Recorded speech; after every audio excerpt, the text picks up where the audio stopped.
মানুষ শিক্ষিত হোক বা অশিক্ষিত, যখন পার্থিব জগতের কোনো কিছু তারা অর্জন করতে না পারেন, তখন দ্বারস্থ হন অপার্থিব শক্তির।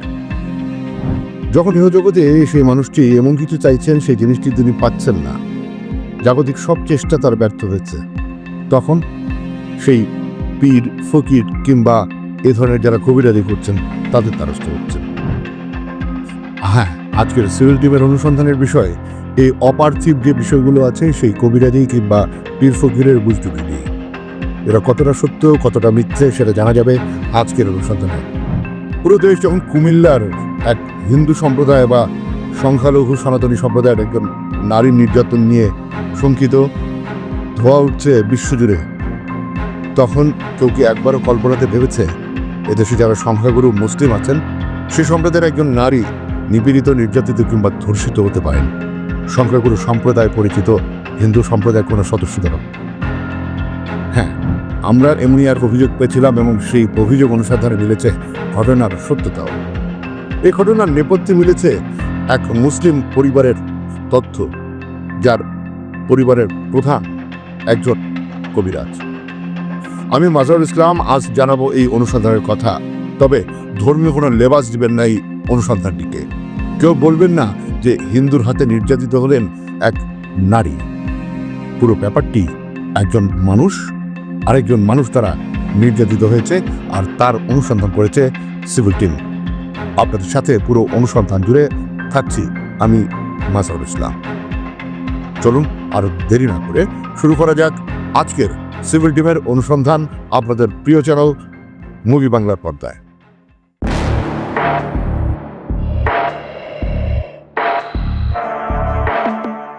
একসময় বাসে, ট্রেনে, লঞ্চে মিলত জাদুটোনা, কামরূপ কামাখ্যা, মন্ত্রতন্ত্র, বান মারা, দেওয়া পড়া, বশীকরণ বা অন্য যে কোনো অপার্থিব উপায়ে মানুষকে লাভবান, প্রত্যাশিত ব্যক্তি বা বস্তু পাইয়ে দেওয়ার বিজ্ঞাপনের লিফলেট।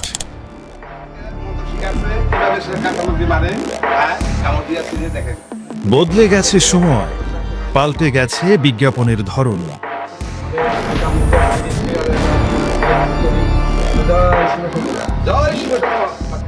পীর ফকির, সাধু সন্ত পরিচয়ধারীদের একাংশের এখন ডিজিটাল প্ল্যাটফর্মে যথেষ্ট সক্রিয়। এইসব বিজ্ঞাপন যে কত দর্শক ভিউ টানে তার প্রমাণ এই লাইক, শেয়ার আর কমেন্টিং। এমনি বিজ্ঞাপনের পেছনে মহাবিষ্টের মতো ছুটে সর্বশান্ত হয়েছেন অনেকেই। কেউ বা কথিত বাবা আর তার জিনের পাল্লায় পড়ে তাদের পাতা ফাঁদে পা দিয়ে হারিয়েছেন সর্বস্ব, খুইয়েছেন পরিবার। শুধু দর্শক, এতক্ষণ যেটি দেখলেন সেটি ছিল ট্রেইলার মাত্র। আজকে যে আমরা অনুসন্ধান করব, সেই অনুসন্ধানের আগে অনলাইন ভিত্তিক এসব পীর ফকিরদের যে দৌরাত্ম্য এবং তার যা প্রভাব কার্যক্রম সব তুলে ধরার চেষ্টা করা হলো সেই ট্রেইলারে। এখন চলে যাব মূল অনুসন্ধানে। অনুসন্ধানের যে মূল ভুক্তভোগী, তার বয়স 24 থেকে 27-এর মাঝামাঝি। নাম প্রকাশ করব না, এটি আমাদের জার্নালিজমে এথিক্সের বাইরে হওয়ার কারণে। আর তাকে যিনি ট্র্যাপ করেছেন, অর্থাৎ ট্র্যাপার, তিনি একজন হিন্দু সম্প্রদায়ভুক্ত মানুষ, নাম গোপাল। আর যেই পীর বা কথিত যেই কবিরাজ, তার নাম মোহাম্মদ নুরুল হক। এই নুরুল হক শুধু একাই জড়িত নন, অনুসন্ধানে মিলেছে নুরুল হকের পুরো পরিবার জানতেন ঘটনাটি, যখন এই নারীকে 4 দিন দফায় দফায় এ দুজন মিলে করেছিল ধর্ষণ। মূল অনুসন্ধানে যাওয়ার আগে চলুন না সেই নারীর মুখে শুনে নেওয়া যাক কি ঘটেছিল সেদিন তার সাথে।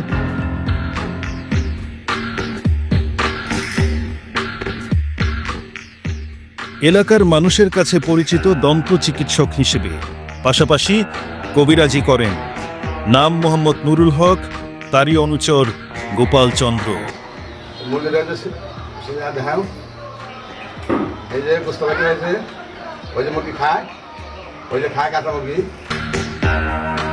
তবে এই গল্পে এরা কেউ হিরো নন। যদিও এক নারী গার্মেন্টস কর্মীর কাছে প্রথমে সুপার হিরো চরিত্রে ছিলেন এই দুটি মানুষ।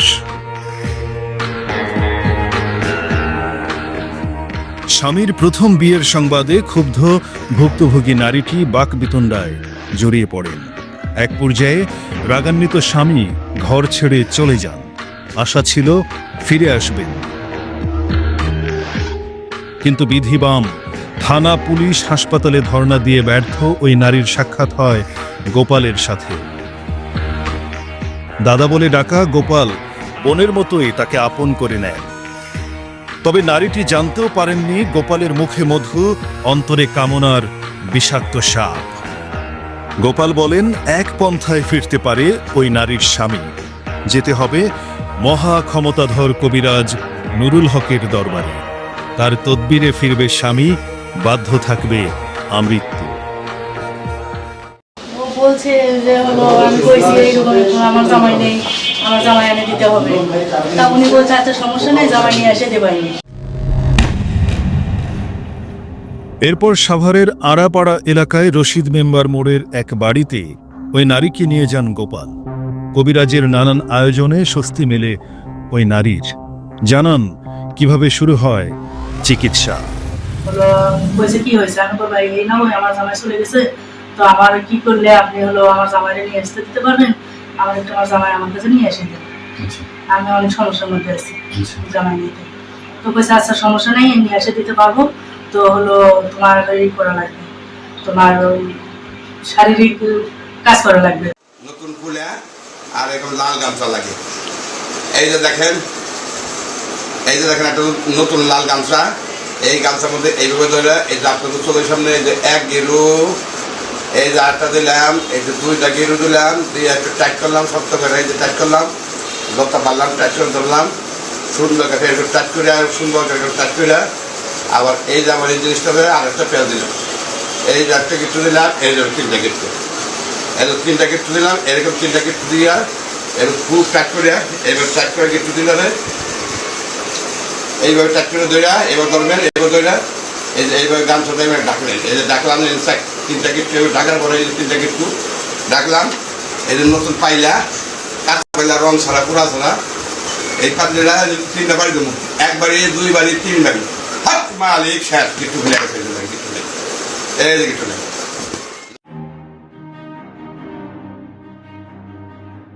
কবিরাজি টাকায় বাপের ভিটে নুরুল হক গড়ে তুলেছেন বাড়ি, বিয়ে দিয়েছেন মেয়েকে, আরেক ছেলে কলেজ পড়ুয়া, আছেন চটপটে স্ত্রীও।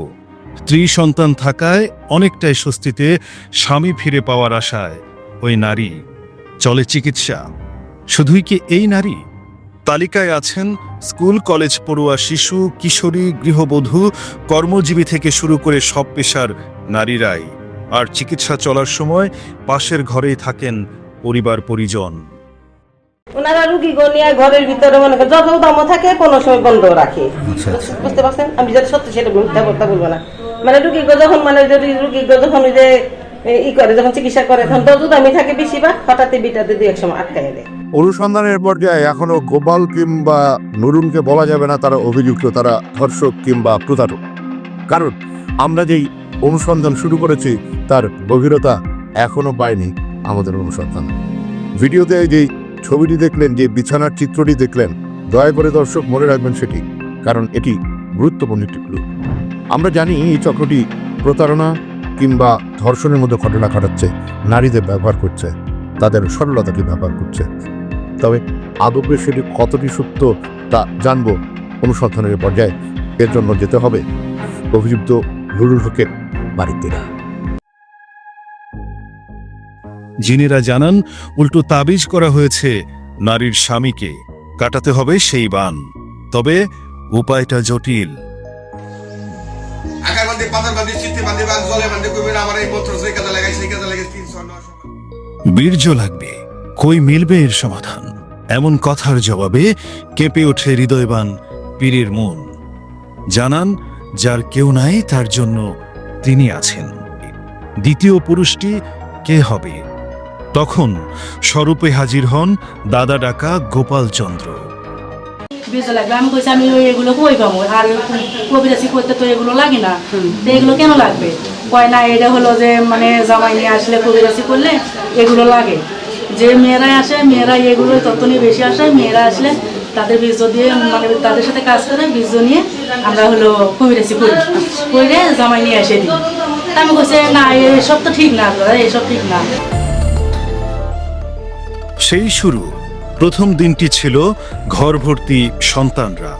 যদি কোনো ঝামেলা পাকায় ওই নারী, সে চিন্তায় ছাদেই চলে চিকিৎসা। ওপেনিংয়ে দাদা নামের কলঙ্ক গোপাল। ওইরকম কাজ করছে 4 দিন।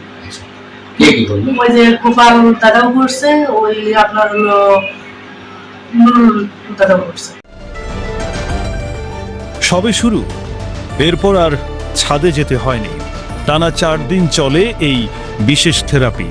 পালাক্রমে কখনো কবিরাজ, কখনো দাদা। আকাশ বান্ধি, পাতাল বান্ধি, চিত্তে বান্ধি, বাঘ জলে বান্ধি, কুমির আমার এই মন্ত্র যে কাজে লাগায় সেই কাজে লাগাইস।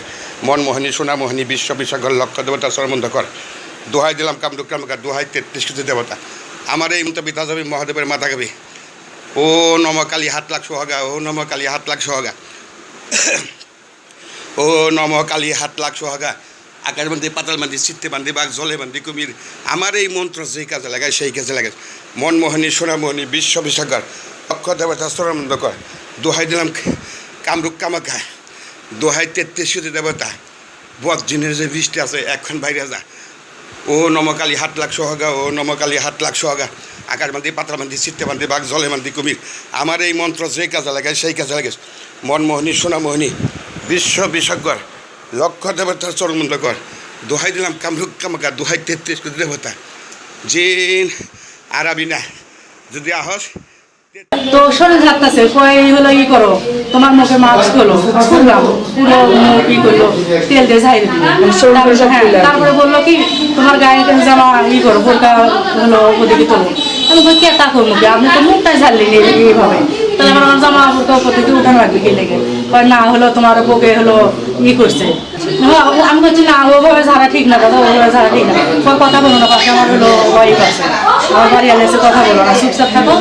হলো আমি যা করি তুমি খালি ই করো, করতে দাও, তোমার ঝাড়া লাগবে। পরে আমি এখন কি করবো, ও নিজেই জামা বোরকা ওদিকে উঠলে উঠে মানে আমার শরীর দিয়ে দিয়ে ঝাড়ে। নারীটি যে অভিযোগ করেছেন সেটি শুনে আমাদের মনেও যেটা প্রশ্ন, আসলে এই নারীটি কি এতটাই মন ভোলা হয়ে গেছে যে স্বামীকে কাছে পাওয়ার জন্য, তার চিকিৎসার জন্য ব্যবহার করা হচ্ছে তার নিজের দেহকে, এমন অভিযোগ তিনি করছেন। সজ্ঞানে কি তাহলে দিয়েছিলেন তিনি এটি?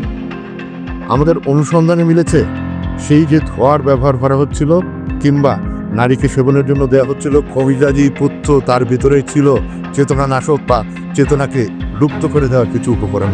আর সেই উপকরণের কারণে এই নারীটির মস্তিষ্কের যে চিন্তাভাবনা সেটি ছিল আচ্ছাদিত। অনেকটা সমাজের বিভিন্ন সময় অপরাধের নেপথ্যে জড়িয়ে থাকা যে শয়তানের নিঃশ্বাস, এমন কোনো কিছু একটি কাজ করছিল এই নারীকে ফাঁদে ফেলে তাকে ভোগ করার নেপথ্যে। অনুসন্ধানে জানবো আরো বিস্তারিত।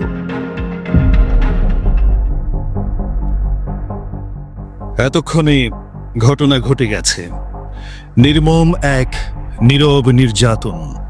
স্বাভাবিক হয়ে নারীটি যখন দেখলেন স্বামী ফিরছে না, তখন বুঝতে পারেন তার সঙ্গে ঘটেছে ধর্ষণ, প্রতারণা আর অর্থ আত্মসাতের ঘটনা। আমি কইছি যে দাদা কি ব্যাপার, আপনি তো যে আমার জীবন নষ্ট করলেন বা আমার শারীরিক মেলামেশা করলেন, যে এই বীর্য নাকি দিয়ে কাজ হবে, আমার জামাই নিয়ে এসে দেবেন। কই আমার জামাইটা আসলো না, কই আসবে আসবে, এই এরকম করে কিছুদিন কাজ চালিয়ে যাও, তারপরে দেখবেন ইনশাল্লাহ চলে আসবে। কতদিন হয়ে গেল? তাও হয়ে গেল মনে করেন যে প্রায় এই তো মাসের 15-20 দিন পার হয়ে গেছে। হ্যাঁ, খালি সময় দেয়, উনি খালি সময় দেয়। এই নারী যখন প্রথম দ্বারস্থ হন পুলিশের, সেখানেও বিষয়টি ছিল না পরিষ্কার, তাই মেলেনি প্রতিকার। এরপর হাজির হন সিভিল টিমের, শুরু হয় অনুসন্ধান। শুরুটা হয় অস্বীকৃতি দিয়ে, তবে তথ্য প্রমাণ সামনে আসতে না আসতেই কবিরাজের স্ত্রী, যে কিনা ধর্ষণের পুরোটা সময় ছিলেন একই ফ্ল্যাটে উপস্থিত, সাক্ষী ছিলেন ধর্ষণের শিকার নারীটির অপরিচ্ছন্ন কাপড় পরিষ্কারের। কিন্তু তিনি জানান কখনোই দেখেননি ভুক্তভোগীকে, এমনকি অস্বীকার করেন স্বামীর কবিরাজির কথাও। আপনার স্বামী কি কবিরাজি, অরিজিনালি কবিরাজ? না না, অরিজিনাল কবিরাজ না, সে মনে করে তাহলে কিভাবে কবিরাজি করে? সে দাঁতের ডাক্তার, তাহলে ঝাড়ফুঁক দেয় কিভাবে? এক পর্যায়ে সবই স্বীকার করেন, তবে স্বামী নাকি নির্দোষ। সেটিও খণ্ডন হয় যখন নগ্ন চিকিৎসার ভিডিও ফুটেজের সাথে মিলে যায় কবিরাজের লঙ্কার বিছানার পাটি সহ সবকিছু।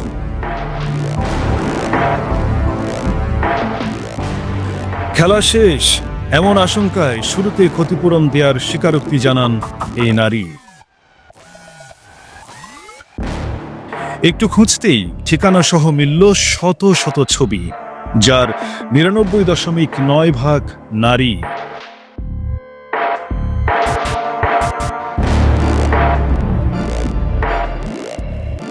ঠিক কতজন নারী সর্বস্ব খুইয়েছিলেন এই চক্রের হাতে, তার সঠিক কোনো পরিসংখ্যান নেই আমাদের কাছে। প্রচুর ছবি মিলেছে, ছবির পেছনের নাম ঠিকানাও মিলেছে, কিন্তু মুখ খুলতে সাহস করেননি কেউ। ধন্যবাদ এই নারীকে, যিনি প্রতারণার শিকার হওয়ার পর বুঝতে পেরে নিজে মুখ খুলেছিলেন। এবার আইনি লড়াইয়ের পালা। নারীকে নিয়ে আমাদের অনুসন্ধানী দল হাজির হয় স্থানীয় সাভার থানায়। সেখান থেকেই শুরু হয় অভিযান। চলো জানা যাক ঘটনার পরের অংশ। হয়তো আসলেই জিন আছে নুরুল হকের, হোক সাংবাদিক কিংবা পুলিশ, কেউ গেলে মেলে না নুরুলের সাক্ষাৎ। স্থানীয়রা জানান বহু নারী এর আগেও এমন প্রতারণার শিকার হয়েছেন গোপাল নুরুল সিন্ডিকেটের ফাঁদে পড়ে। তবে সমাজ আর লোক লজ্জা ভয়ে সবাই ছিলেন 3 বানরের ভূমিকায়।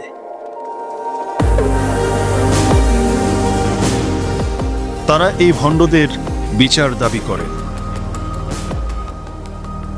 অভিযোগের বিষয়ে গোপাল আর নুরুলকেও মুঠোফোনে সংযোগের চেষ্টা চালানো হয়। কখনো কেউ ভাই পরিচয়ে, কখনো মেয়ে জামায়, কখনো বা এলাকার সচেতন সমাজ নামে ঢাল হয়ে দাঁড়ান এই মানুষগুলোকে রক্ষায়।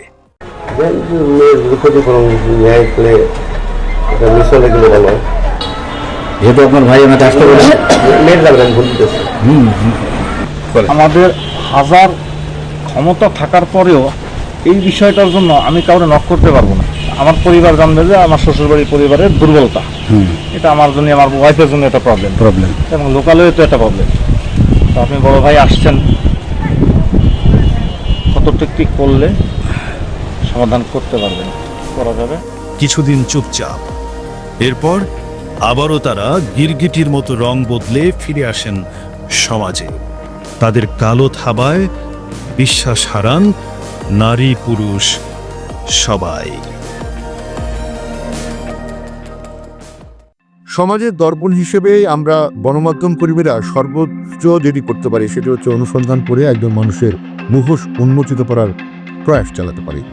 কিন্তু আপনারা যারা টেলিভিশন সেটের সামনে এই মুহূর্তে বসে আছেন, যারা কথায় কথায় মব জাস্টিসের নামে যার তার গায়ে হাত তুলতে পারেন, তারা একবারও ঠিক নিজের বাড়ির পাশে যেই এ ধরনের গোপাল কিংবা নুরুলরা ফাঁদ পেতে বসে আছে তাদের কানে আঙ্গুলটিও পাকা করার সাহস রাখেন না। একবার সাহস করুন। আপনারা জেগে উঠলে এ সমাজ মুক্ত হবে এ ধরনের প্রতারক চক্রে। আমাদের আর নতুন করে কোনো গোপাল কিংবা নুরুলদের খুঁজতে হবে না। এই নারীর বিচারের প্রত্যাশায় ঘুরতে হবে না দাঁড়ে দাঁড়ে। আপনারা যদি এদের প্রশ্রয় এভাবেই দিয়ে রাখেন কিংবা এদেরকে এভাবেই আড়াল করে রাখেন, তাহলে একদিন আপনার পাশের যে নারী, কেউ হয়তো আপনার স্ত্রী, বোন কিংবা অন্য কোনো সম্পর্কের, সে এই ফাঁদে পড়বে। অর্থের পাশাপাশি খুইয়ে ফেলবেন তার সম্ভ্রম। কি করবেন তা একবার ভাবুন, জেগে উঠুন। আপনার জাগার প্রত্যাশায় আমি মাজহারুল ইসলাম আমাদের আজকের অনুষ্ঠান থেকে এখন বিদায় নিচ্ছি। সিভিল টিম আবার নতুন কোনো অনুসন্ধানের তথ্য নিয়ে আপনাদের সামনে হাজির হবে, এই প্রত্যাশা জানিয়ে বিদায় নিচ্ছি আমি মাজহারুল ইসলাম। সে পর্যন্ত সঙ্গে থাকুন মুভি বাংলা টেলিভিশনের।